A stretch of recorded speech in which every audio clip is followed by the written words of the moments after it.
In this tutorial video, we are going to show you how you can enable macro setting in Microsoft Excel. So let's start. First of all, you need to enable some setting. For this, we are going to select file option. Here you can see an option more. Then click option. There will be a pop-up and we need to go to Trust Center. Click there. Here is an option which is Trust Center setting. Click there and now go to macro setting. Here you can see then disable all macro setting will notification is selected. So we are going to select enable all macro setting. Then check trust access to the VBA project object model.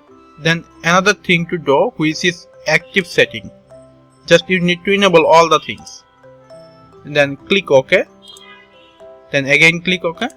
Your macro setting has been activated. Now save this file.